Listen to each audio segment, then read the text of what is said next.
In this video, I'll explain the components of a linear motor stage and compare it to other technologies. Hi, I'm Matt Pelletier. It is beneficial to know when and how to apply linear motor technology. This requires that you know the components that comprise not only a linear stage, but the components that are used to make other linear actuators, such as ball screws, belts, and rack and pinion. I'll compare each technology using a few key metrics. The advantages and limitations of each mechanism are crucial when deciding how to apply the technology. By the end of this video, I expect you'll be able to more readily identify linear motor applications that may otherwise have been solved less effectively with a different mechanism. I'll start with a summary of what I mean by a linear motor stage using Yaskawa's Sigma Trac II as an example.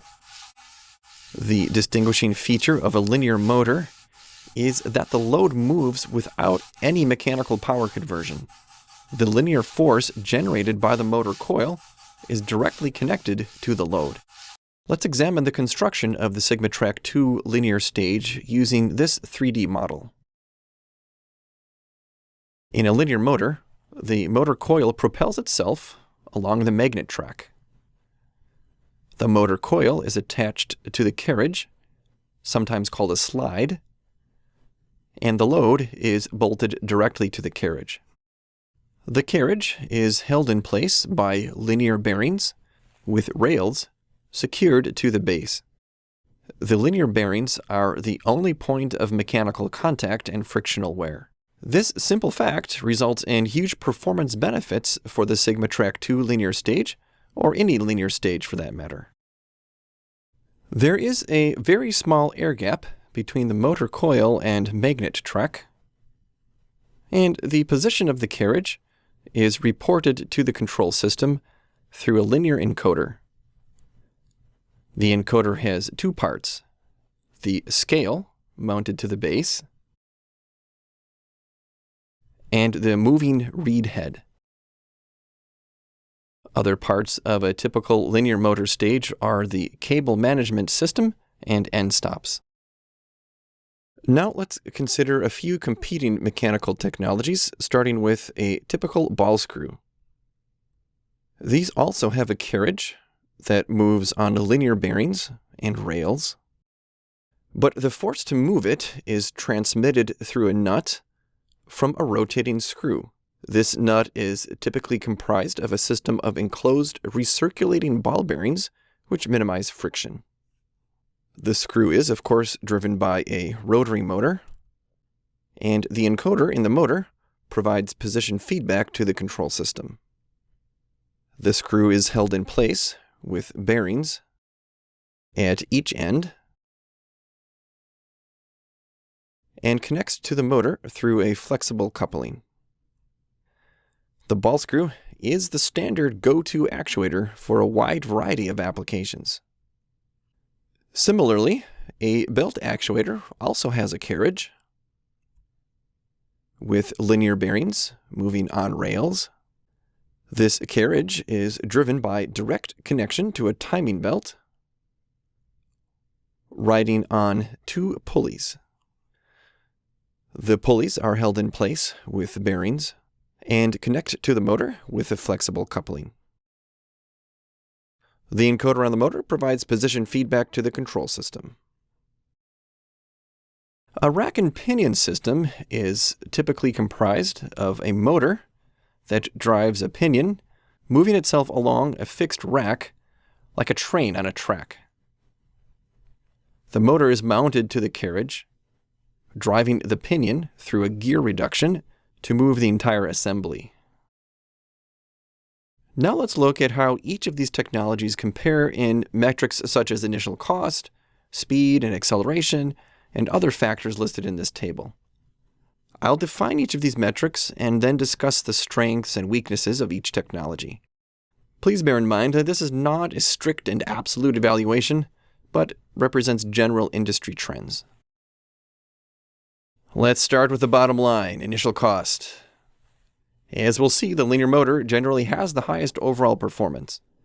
It goes to reason, therefore, that the initial cost is also generally higher than other technologies. Ball screws are significantly less expensive than linear motors, but they are more expensive than belt actuators, which tend toward the low end of the cost spectrum. Rack and pinion is a little tough to compare. These tend to be used in physically large systems with much larger and heavier payloads. The cost of a rack and pinion is far lower at that scale than linear motors, ball screws, and belts. But at a smaller scale, that advantage is often less distinguishable. How about speed and acceleration capability? Motion control systems have the need for speed. Faster, better, and more means a quick return on your investment. The linear motor can accelerate quickly to reach high speeds, typically around 5 meters per second. It is the performance champion for the mechanism with both high speed and acceleration. Screw-driven actuators can have strong acceleration, but above the critical speed, a screw will oscillate. This critical RPM design limitation is dependent on the diameter and length of the screw. The screw lead can be designed to move further for every turn. This increases the linear speed for the same motor RPM, but it also means more motor torque is required to move the same load. The result is that a larger and more expensive motor may be required to move at fast speeds. And occasionally these constraints have a snowball effect, resulting in a very oversized or even impossible solution. Belts can also be fast, about the same as linear motors, but as we'll see later, they have nowhere near the same precision. Rack and pinion systems can reach very high speeds, higher even than linear motors, but they typically don't accelerate quickly since they are designed to move large and heavy loads for longer distances. That brings us to length. The large systems driven by rack and pinion can be quite long, and it is cost-effective to increase the length with additional rack segments with little impact on performance. Linear motors can also be used in applications with long stroke, but the cost of magnet track and absolute encoder tape is significant. Performance, however, is unaffected by overall length. Ball screw length is limited once again by the critical speed of the screw. Longer screws begin to oscillate at a lower RPM and negatively impact tuning by lowering resonant frequencies. We'll discuss this more later.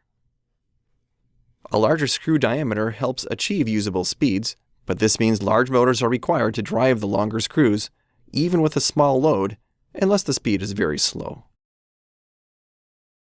Belt drive designs are easily lengthened with minimal increase in cost. However, the effective belt stretch becomes proportionally worse, resulting in reduced accuracy and repeatability. And like the ball screw, with increased length comes decreased stiffness and the problem of lower resonant frequencies. Horizontally oriented motion is the most common, but vertical or inclined axes are required in many applications. This means the force of gravity is constantly pushing the load down.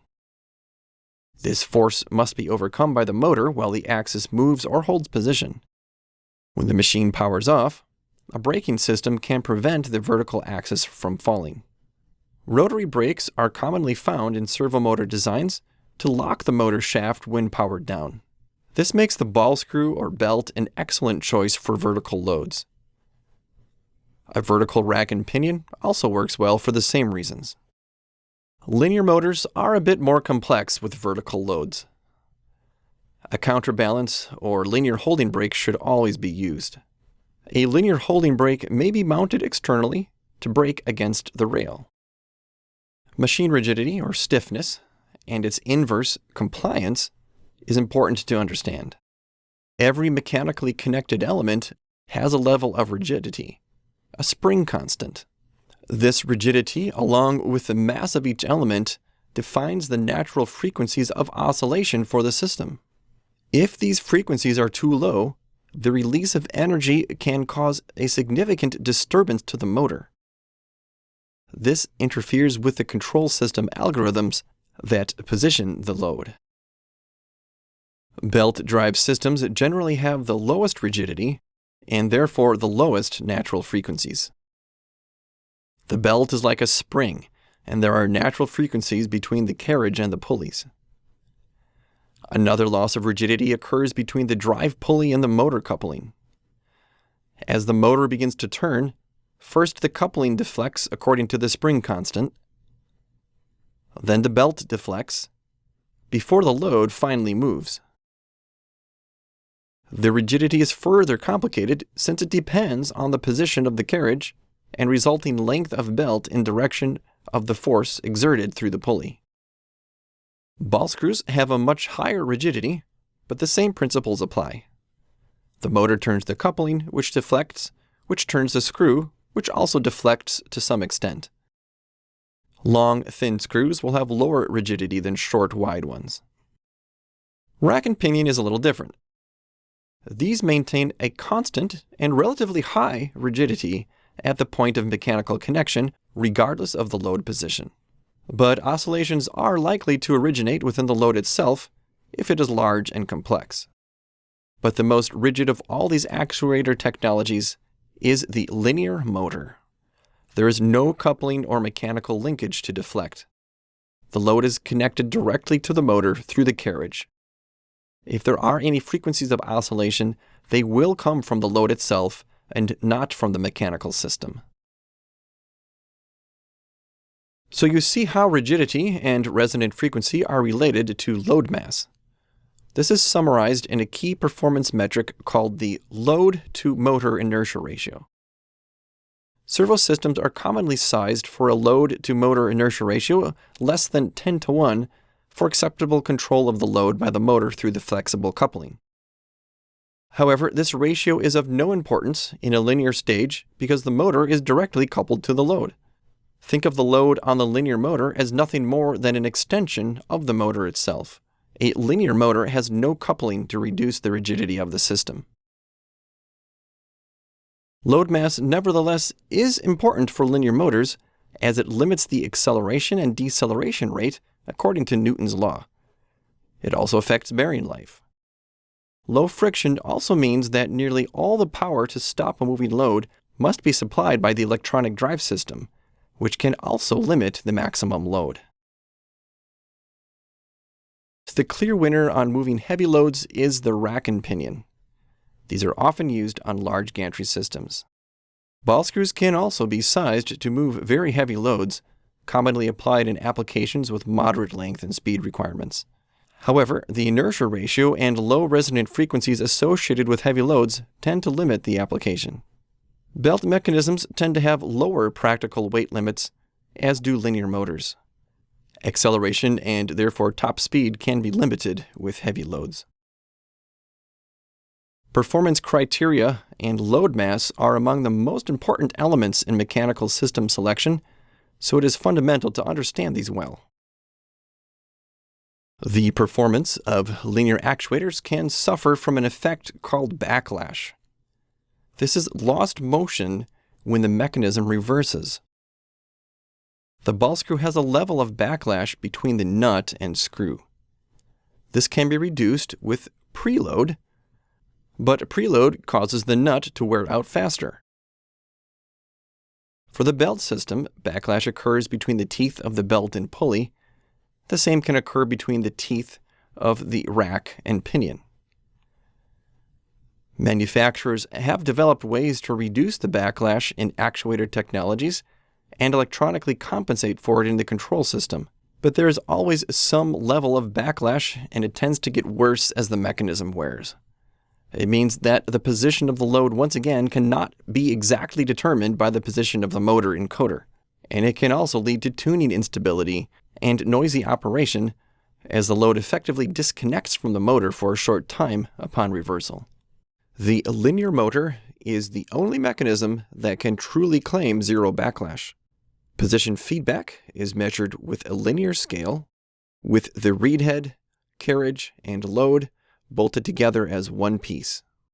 Rigidity, load mass, inertia ratio, and backlash are all interrelated factors that worsen the position settling time of a mechanism. Position settling time is the time delay between the end of the commanded move and when the mechanism actually stops. Reducing this delay is especially important for applications with many short moves. Waiting for the machine to stop can represent a significant fraction of the cycle time. The settling time in a linear motor can often be reduced to 0 with good tuning due to its high rigidity and zero backlash, although it may be necessary to mitigate vibrations originating in the load itself. Achievable settling times for the ball screw and belt generally follow the level of mechanical rigidity and backlash, with screws generally outperforming belts. The same goes for rack and pinion, although fast moves and low settling time are typically not the focus with these larger machines. Remember that the position of these mechanisms is measured through the encoder of the rotary servo motor.